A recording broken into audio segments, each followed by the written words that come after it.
Et salut, j'espère que tu vas bien. Dans ma région, le fond de l'air est encore un peu frais, alors j'ai voulu refaire un pot-au-feu classique.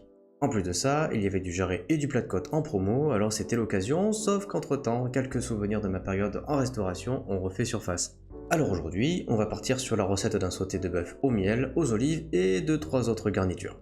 La liste des ingrédients sera par ici, les quantités pourront bien sûr varier selon tes envies.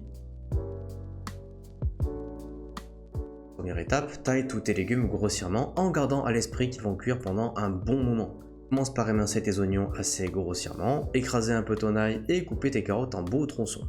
Pour les tomates, couper en gros cubes ou les concasser sommairement fera très bien l'affaire. Pour ces dernières, c'est parler des autres garnitures.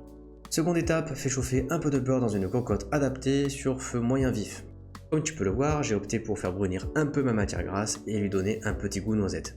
Quand c'est ok, fais colorer tes morceaux de viande autant que possible pour en extraire les sucres et réserve de côté. Ensuite, dans ta cocotte encore chaude, ajoute tous tes légumes sauf la tomate avant de bien mélanger. L'opération a deux objectifs premiers, à savoir faire suer tes garnitures, mais aussi commencer à décoller les sucres au fond du récipient sans les brûler davantage. Une fois que tes oignons seront devenus translucides, voire un peu grillés, remets ta viande dans la cocotte et ajoute un peu de piment avec 3 belles pincées de farine avant de remuer le tout doucement pendant une petite minute. Le piment va un peu se torréfier, la farine va aussi libérer un peu de son amidon, c'est d'ailleurs ça qui va épaissir la sauce. Ensuite, baisse sur feu moyen et ajoute-y tes derniers ingrédients, à savoir tes tomates, une belle cuillère de miel, des olives et tes herbes aromatiques. De mon côté, j'ai opté pour du romarin, du thym et 2-3 feuilles de laurier. Mélange le tout, mouille bien à hauteur et monte le feu pour arriver à frémissement.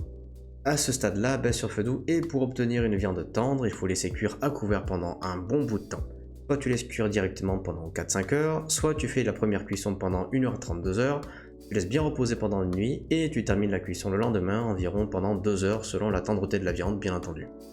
Dans mon cas, j'ai opté pour la seconde option, c'est celle que je préfère. Les ingrédients ont un peu plus de temps pour infuser, et puis ce genre de plat, c'est toujours meilleur réchauffé. Pour terminer, tu peux faire torréfier quelques amandes concassées à la poêle et y ajouter un peu de persil ciselé. Comme accompagnement, j'ai choisi du riz blanc tout simplement, mais avec de la semoule ou des patates vapeur, c'est pas mal non plus. Allez, la recette est terminée, et sans rire, c'était une tuerie. Au passage, un grand merci à toi qui regarde la vidéo. À l'heure où j'écris ces lignes, on a dépassé les 300 abonnés, alors si jamais tu aimes les recettes sympas et pas prises de tête, n'hésite pas à t'abonner ou mettre un pouce bleu, c'est ça qui soutient le plus la chaîne. Sur ce, je te souhaite une très bonne journée, cuisine bien, surtout fais-toi plaisir, et on se retrouve plus tard en cuisine. Allez, ciao, bye bye.